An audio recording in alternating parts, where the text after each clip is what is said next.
श्रेष्ठ गुरु चैनल के सभी दर्शकों को मेरा हृदय से नमस्कार। प्रिय दर्शकों, इससे पहले आपने पहले और दूसरे घर के शुक्र के बारे में वीडियो देखा। अब हम आपको तीसरे घर में शुक्र के असर का वीडियो बताने जा रहे हैं। शुक्र का जीवन में क्या असर है आप सब जानते हैं, क्या प्रभाव है आप सब जानते हैं। जिस मनुष्य के जीवन में शुक्र शून्य पर हो और शुक्र का प्रभाव ना हो तो वह व्यक्ति नीरस हो जाता है। और तो क्या, गृहस्थ ही नहीं, संन्यास, वानप्रस्थ, इन सब में उसको आत्मज्ञान की अनुभूति नहीं हो पाती, क्योंकि कर्म के बिना अनुभव नहीं होता और अनुभव के बिना कोई ज्ञान नहीं होता और ज्ञान के बिना आत्मा का भी विकास नहीं होता। चलिए हम अधिक चर्चा न करते हुए तीसरे घर के शुक्र के बारे में चर्चा करेंगे। जिस जातक के जन्म लग्न से तीसरे घर में शुक्र हो वो स्त्रियों से प्रेम नहीं करता, प्रीति नहीं करता, अर्थात स्त्रियों में आसक्त नहीं होता। साधारण प्रेम रहता है। इसका संकेत पति पत्नी में वैमनस्य भी हो सकता है। विवाहिता स्त्री की ओर उदासीनता के व्यवहार और दूसरी स्त्रियों की ओर विशेष आकर्षण, ये भी अंतर्गत भाव हो सकता है। अगर स्त्रीजन शब्द का अर्थ स्त्री मात्र लिया जावे और स्वकीय तथा परकीय स्त्री की ओर संकेत न समझा आवे तो मोक्ष मार्ग की ओर भी संकेत हो सकता है। अर्थात चाहे वो पराई हो चाहे अपनी हो, दोनों की तरफ से स्त्रियों में अगर आसक्ति नहीं है तो ऐसा व्यक्ति मोक्ष मार्गी हो जाता है। मोक्ष मार्ग में अक्सर होने से बड़ी भारी अर्गला, बड़ी भारी रुकावट स्त्री जन है। मोक्ष मार्ग में कांटे जो बिखेरने का कार्य है वह स्त्री है। पुराणों में कहा गया है कि स्त्री माया, स्त्री और देवताओं के रूप में सामने आती है तथा बालकों के रूप में आती है। माया जब है तो स्त्री स्वरूपिणी माया से बचना बड़ा कठिन है, और जो माया से पार हो गया वही ब्रह्म अग्नि में अपने समस्त कर्म और अपकर्म को भस्म कर सकता है। तो तीसरे घर के शुक्र वाले के अंदर में स्त्रियों के प्रति कोई आकर्षण नहीं होता। स्त्री रूपी गर्तपात से बच करके चलने वाला और कोई एक संत ही हो सकता है। लेकिन तृतीय भाव स्थित शुक्र अपने प्रभाव से जातक को माया रूपिणी नारी में आसक्त होने से दूर रखने का जतन करता है। यह अंतर्गत मर्म है, अंदर का मर्म है। इसके बंधु बांधवों का नाश नहीं होता है, अर्थात इसके बंधु बांधव जीवित रहते हैं और इसे परिजनों से सुख प्राप्त होता है, अपने मित्र वर्गों से, अपने आप्त वर्गों से और परिवार वालों से प्रेम प्राप्त होता है, सुख प्राप्त होता है। बंधुहीन प्राणी अकेला संसार में सुखी नहीं हो सकता है। तो तृतीय भावस्थ शुक्र परिजन सुख दाता है, कहने का यह भाव है। अच्छा, पुत्र सुख पुत्र प्राप्ति से होता है। केवल एक आध पुत्र संतान से जातक का मनोरथ पूरा नहीं होता है, अतः पुत्र संख्या में अधिक हो ऐसी इच्छा बनी रहती है तीसरे घर में शुक्र से। तृतीय भावगत शुक्र पुत्र दाता तो है, किंतु इससे जातक का मन संतुष्ट नहीं होता है। पुत्र प्राप्ति तृष्णा जातक को असंतुष्ट रखती है। तो बरमे को गुड़ी पुत्र न च मूर्ख शांता अपि, जातक के लिए यह नीति वचन स्मर्तव्य है कि तृतीय भावगत शुक्र के प्रभाव से जातक से सेनापति, जब तृतीय भाव में शुक्र से प्रभावित जातक हो तो ऐसा व्यक्ति सेनापति भी होता है। लेकिन दान देने के समय और संग्राम में शत्रु पर आघात करने के समय यह कातर होता है। अर्थात यह जातक ना तो दानशूर होता है, न दानी होता है और ना ही संग्राम में वीरता दिखा पाता है। पीछे हट जाने की प्रवृत्ति से अपवाद का विषय होता है। दान लेने वाले और युद्ध में लड़ाकू शत्रु लोग इसकी खिल्ली उड़ाते हैं।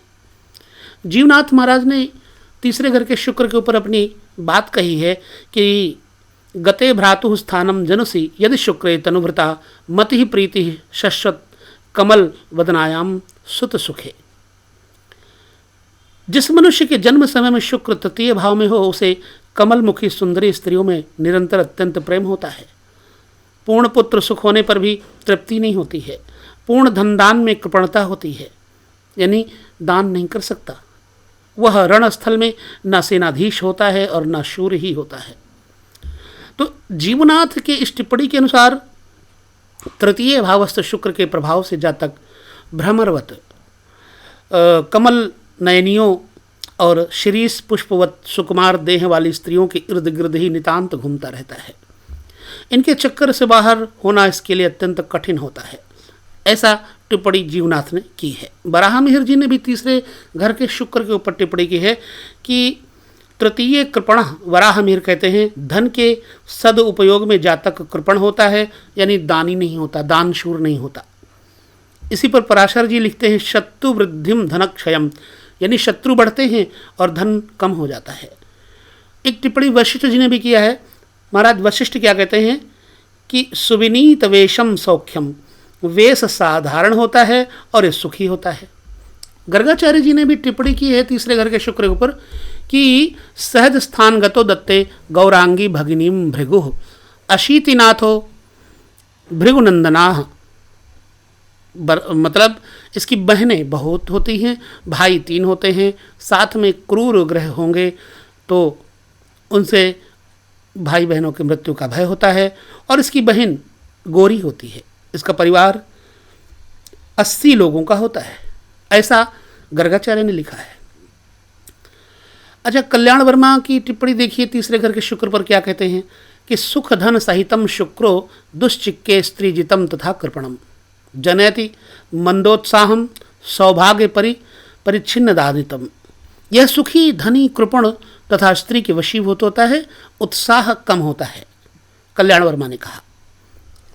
यहीं पर वैद्यनाथ ने भी शुक्र के तीसरे स्थान पर होने के बारे में बताया कि ये कड़वा बोलता है और क्रोध से बोलता है, पापी और स्त्री वशवर्ती होता है।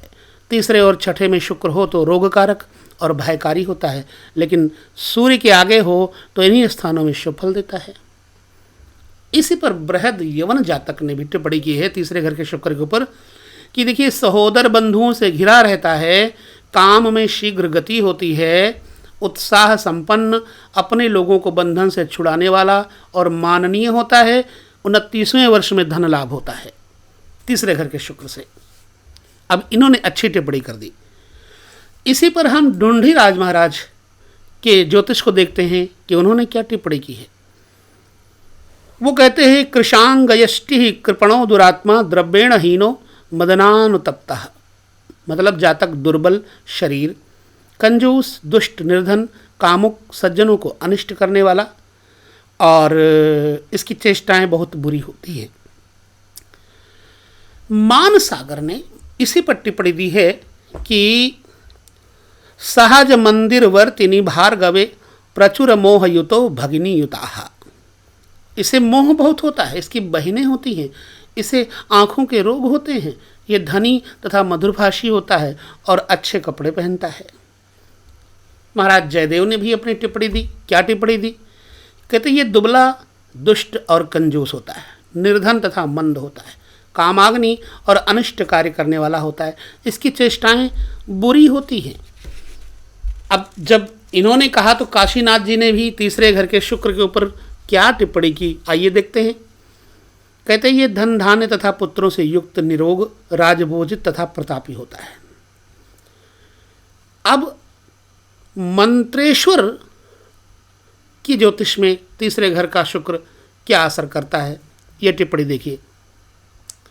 मंत्रेश्वर कहते हैं विदार सुखम संपदम कृपणम प्रियम विक्रमे, यह स्त्री सुख तथा संपत्ति से वंचित होता है, यह कृपण होता है, लोगों को यह पसंद नहीं होता।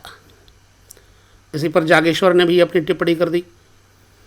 क्या कहते हैं ये दुबला पतला होता है, स्त्रियों में आसक्त रहने वाला होता है, युद्ध में कायर, पीठ दिखाने वाला तथा निर्धन होता है, पुत्र से दुखी रहता है, दुराचारी होता है, इसकी स्त्री बहुत बार प्रसूता नहीं होती। तो प्रसूता का मतलब है गर्भवती नहीं होती। और इसी पर हरवंश महाराज ने भी एक टिप्पणी दी है। जातक निर्बल देह होता, आतुर होता है, उद्यमी होता है, दुराग्रही होता है, शील से रहित होता है और झूठ बोलने वाला मिथ्याभाषी होता है, अवैध मार्ग से कामाग्नि शांत करने वाला, झगड़ालू, स्त्रियों के काम करने वाला, शत्रुओं द्वारा पराजित होने वाला तथा सगे भाइयों से युक्त होता है।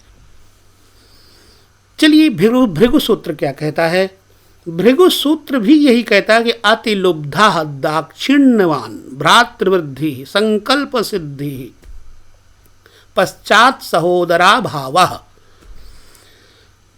क्या मतलब है? ये बहुत लोभी, नम्र, संपत्ति का उपभोग करने वाला होता है। भाइयों की वृद्धि होती है, छोटे भाई नहीं होते, मन के संकल्प सफल होते हैं।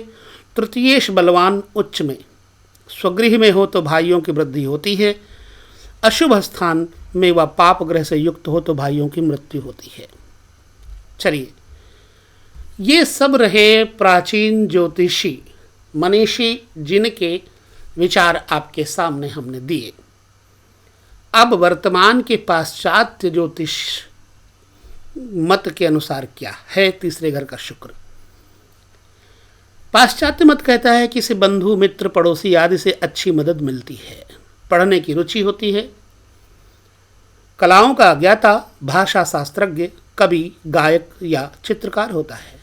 यह शुक्र अशुभ योग में हो तो व्यभिचारी, रंगीला होता है और उसे बहुत नुकसान सहना पड़ता है। यह आनंदी और उत्साही होता है। प्रवास सुखपूर्वक होते हैं, यानी यात्राएं सुखपूर्वक होती हैं और प्रवास करते समय नए नए परिचय होते हैं। पत्र व्यवहार से भी मित्रता बढ़ती है। इसी प्रकार विवाह की बातचीत पक्की हो जाती है तीसरे घर के शुक्र वालों की। अब आप सोचेंगे कि हमने ये सारे मत क्यों आपके सामने कहे। मेरे प्रिय दर्शकों, कारण ये है कि भिन्न भिन्न ज्योतिषियों के भिन्न भिन्न अनुभव हुए हैं और उन्होंने अपने अनुभव के अनुसार जो बातें कही, एक दूसरे के साथ कई तालमेल हो जाते हैं, कईयों के तालमेल नहीं होते। कारण जो भी हो, आगे हम इसके बारे में और विषय पर चलते हैं। तीसरे घर के शुक्र के ऊपर जो विचार और अनुभव देखा गया है वो क्या बताता है तीसरे घर के शुक्र से। कहते हैं कि इसके जो तृतीय स्थान के शुक्र के फल के अशुभ फल बताए गए हैं, उसमें अकेला शुक्र अशुभ फल देता है तीसरे घर में, यदि अकेला हो तो। सूर्य यदि धन तीसरे या चतुर्थ भाव में हो तब भी अशुभ फल का अनुभव प्राप्त होता है। यानी कि शुक्र से जो पीछे, यानी 12वें घर में शुक्र से और दूसरे घर में शुक्र से अशुभ फल होता है। सूर्य यदि लग्न में या पंचम स्थान में हो तो शुभ फलों का अनुभव प्राप्त होता है। शुक्र के लिए तीसरा, छठा, 8वां, 12वां स्थान अशुभ है, शेष स्थान शुभ हैं। अतः तृतीय स्थान का शुक्र अशुभ होता है। इस शुक्र के अशुभ फल विवाह के विषय में अनुभव गोचर होते हैं। विवाह में विघ्न आते हैं। पत्नी से वैमनस्यता हो जाती है, बनती नहीं। एक से ज़्यादा विवाह हो जाते हैं। विजातीय स्त्री का हो जाना, पत्नी से दूर रहना और पुनर्विवाहित स्त्री का होना, यानी कि जो विवाहिता स्त्री है उसके साथ पुनः विवाह होना। विवाह के बाद आर्थिक कष्ट आदि अशुभ फल हैं। इस स्थान के शुक्र के प्रभाव में आए हुए व्यक्ति आयु में अधिक स्त्री को पसंद करते हैं और कामी होते हैं, और ऐसा मैंने देखा भी है। इन्हें दिन में भी स्त्री संग की इच्छा रहती है। पहली स्त्री की मृत्यु के बाद दूसरा विवाह शीघ्र नहीं होता। स्त्रियों को इन पर सदैव संदेह रहता है। इस तरह स्त्री सुख पूरा नहीं मिलता है। पुरुष राशि में शुक्र हो तो पत्नी सर्वथा योग्य और आकर्षक किंतु घमंडी होती है। पुरुष राशियों के बारे में बता चुका हूँ। मेष, मिथुन, सिंह, तुला, धनु और कुंभ ये पुरुष राशियाँ हैं। तो पुरुष राशि में शुक्र हो तो जातक बहुत कामुक होने से अन्य स्त्रियों से अवैध संबंध जोड़ लेता है, और स्त्री राशि में हो तो जातक घर में ही संतुष्ट रहता है। मंगल से दूषित शुक्र तीसरे घर में हो तो अनैसर्गिक चेष्टाओं से कामानल शांत की जाती है, कुचेष्टाओं से कामानल शांत की जाती है। इन लोगों के हाथ पर शुक्र कंकड़ चिन्ह भी दिखाई पड़ता है। इस शुक्र से धन के विषय में स्थिरता नहीं होती। व्यवसाय में हानि लाभ होने से आर्थिक कष्ट बना रहता है। शुक्र के कारकत्व में आए हुए व्यवसाय करने पर भी हानि होती है। पुरुष राशि का शुक्र संतान कम देता है। 1-2 पुत्र होते हैं, कन्याएं नहीं होती हैं। भाई बहनें कम होती हैं। या होती ही नहीं है बिल्कुल। मिथुन, तुला और कुंभ में तीसरे घर का शुक्र हो तो 45वें वर्ष से बधिरता दोष जो है होता है, यानी बहरा हो जाता है आदमी। 55 वर्ष तक एक कान पूरा बहरा हो जाता है। ये शुक्र स्त्री राशि में हो तो रसिकता नहीं होती, और पुरुष राशि में शुक्र हो तो जातक बहुत सी लड़कियां देखता है। बाद में किसी साधारण सी लड़की से विवाह करता है, सुंदर लड़कियों को नापसंद करता है, अंत में पश्चाताप होता है। तो ये तीसरे घर के शुक्र के बारे में ये पाश्चात्य मत, भृगुसूत्र, मंत्रेश्वर इत्यादि की बातों के साथ साथ विचार अनुभव के द्वारा हमने आपको ये कुंडली दी। आपको ये वीडियो कैसा लगा हमें ज़रूर बताएं। आपका शुक्र किस राशि में है हमें टिप्पणी करके बताएं। हम जल्द ही आप सबके सामने उपस्थित भी होंगे और आपके सामने लाइव भी होंगे, चर्चा करेंगे। तो बस ज़्यादा वीडियो बड़ा हो रहा है, हम लेते हैं विदा आप सभी से ये कहते हुए कि सभी का मंगल हो। आप सभी का नमस्कार।